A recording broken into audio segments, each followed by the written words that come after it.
یہ تو جانتے ہیں اگر ہمیں اس کی معرفت حاصل ہو جائے پھر اس کے لیے اللہ کا در کافی ہے. ایک اللہ کا در، وہاں سے اس کی ساری مشکلیں حل ہو سکتی ہیں، ساری پریشانیاں دور ہو سکتی ہیں.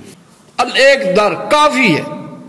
کسی نے اس کا مفہوم یوں بیان فرمایا، وہ ایک سجدہ جسے تو گراں سمجھتا ہے، وہ ایک سجدہ جسے تو گراں سمجھتا ہے 1000 سجدوں سے دیتا ہے آدمی کو نجات. یہ وہ بارگاہ جس بارگاہ میں تو جھکنے میں نخرے کرتا ہے نا. سردیوں میں نمازی کم ہو جاتے ہیں، سردی بہت. عشاء کی نماز میں نمازی کم ہو جاتے ہیں، کیوں؟ 17 رکعتیں پڑھ لیا. بڑی محال نظر آتی ہیں. مزدور 8 گھنٹے اینٹیں اٹھاتا ہے، 36 اینٹیں اٹھاتا ہے، اس کو یہ کام مشکل نظر آتا نہیں. سردی میں مزدور اینٹیں اٹھا رہا ہے، سیمنٹ اٹھا رہا ہے، سردی میں کام کر رہا ہے. وہاں پر اس کو یہ کبھی کام مشکل نظر نہیں آتا، کیونکہ اس کا دل اس میں روزی کی چاہت ہے، روزی کی تلاش ہے. اگر بندے کے دل میں اللہ کی چاہت پیدا ہو جائے، اللہ سے محبت پیدا ہو جائے، تو اس کو سردی اس کے لیے درمیان میں حائل نہیں ہو سکتی. دیکھا ہے بوڑھے بابے، 90 سال کا بابا ہاتھ میں چھڑی پکڑی ہوئی ہے، اس چھڑی کے سہارے پر جب مسجد میں جا رہا ہے. ابھی تو گیزر کا بڑا گھر میں گیزر لگ گئے، گرم پانی ملتا ہے. اس وقت گرم پانی نہیں ملتا تھا، ٹھنڈا پانی میسر آ جائے وہ بھی غنیمت ہوتا تھا. سردی میں ٹھنڈے پانی سے وضو کر کے مسجد میں، کچی مسجدیں ہوتی تھی، نہ ہیٹر ہوتے تھے، نہ پنکھے ہوتے تھے، دیے جلتے تھے. دیکھا اللہ سے پیار کرنے والے، اللہ سے محبت کرنے والے، جن کو اللہ سے محبت ہے، ان کے لیے یہ ضعیف العمری کمزوری حائل نہیں ہوتی. ہمارے پیر مرشد رحمت اللہ علیہ حضرت خونزادہ پیر سیف الرحمن، آپ نے اپنے گھر سے لے کر مسجد تک دیوار کے ساتھ پائپ لگایا. ضعیف العمری ہے، اس لیے کہ اگر مجھے ویل چیئر پر کوئی مسجد لے جانے والا نہ ہو، حالانکہ آپ کے 13 بیٹے، کئی ایسی مصروفیت، پوتے بھی، اس وقت آپ کے 26 پوتے تھے، 13 بیٹے تھے، کوئی نہ کوئی گھر میں ضرور ہوتا ہے. لیکن یہ تقویٰ کبھی ایسا وقت ہو مجھے مسجد میں کوئی لے جانے والا نہ ہو، میں پیپ پکڑ کر اللہ کے گھر میں جا کر اللہ کی بارگاہ میں اس کی حکم کی تعمیل کر سکوں، جس کے اندر چاہت ہو.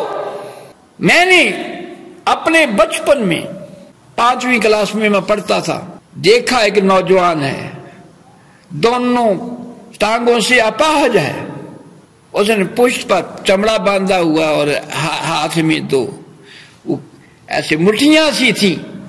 ایسے ہی وہ چل کر ہاتھ کے اشارے سے چل کر مسجد میں جا رہا تھا. میں بھی گھر میں بیٹھا، میں گلزار اگر یہ بچہ تجھ سے پہلے مسجد میں پہنچ گیا تو اللہ کی بارگاہ میں کیا جواب دے گا؟ کیوں بھی تجھے تو 2 ٹانگیں میں نے دی تھی، اس کی دونوں ٹانگیں نہیں تھی. چاہیے تھا کہ تو سبقت کرتا، تو میری فرما برداری میں سبقت کرتا، تو اس سے سبقت وہ لے گیا جس کی دونوں ٹانگیں نہیں.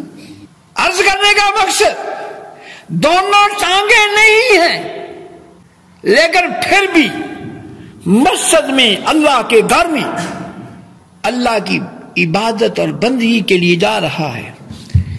اب اندازہ کیجئے جن کو اللہ نے یہ نعمتیں دیں، دونوں ٹانگیں دی ہیں، وہ گھر میں بیٹھا ہو، وہ گھر میں سگریٹ بھی رہا ہو، وہ گھر میں جو ہے وہ گپے مار رہا ہو، جس کی دونوں ٹانگیں نہیں ہیں وہ مسجد میں پہنچا ہوا ہو، محشر کے میدان میں، اللہ کی بارگاہ میں، یہ کیا جواب دے گا؟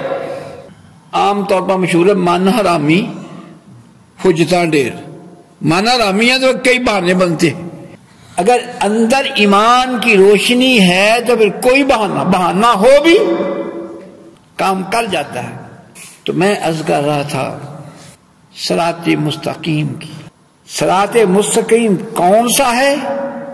اللہ کے قرآن سے اللہ نے فرما دیا صراط الذین انعمت علیہم، ان لوگوں کا رستہ جن پر میں نے انعام فرمایا وہ سیدھا رستہ ہے۔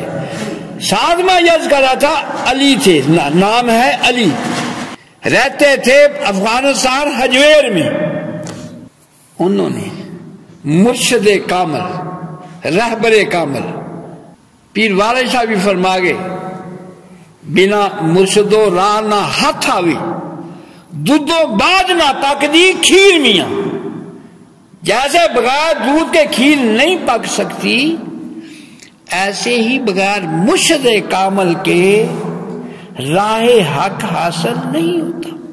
ہم بیعت کیوں کرتے ہیں؟ بیعت کا مقصد کیا ہے؟ ہمارے ذہن میں ہماری مشکلیں حل ہوں گی، ہماری پریشانیاں دور ہوں گی، اس لیے بیعت نہیں، راہ حق اللہ کا رستہ۔ مولانا روم رحمت اللہ فرما گئے ہیں یک زمانہ صحبت با اولیاء بہتر از 100 سالہ تاج بیریا، اللہ والوں کی صحبت میں ایک گھڑی بیٹھ جانا 100 سال کی بے ریا عبادت سے افضل ہے۔ ہم داتا صاحب اس لیے جاتے ہیں، اللہ والے حیات ہوں پھر بھی ان کا فیض جاری ساری ہوتا ہے، وصال کر جائیں پھر بھی ان کا فیض قیامت تک جاری و ساری ہے۔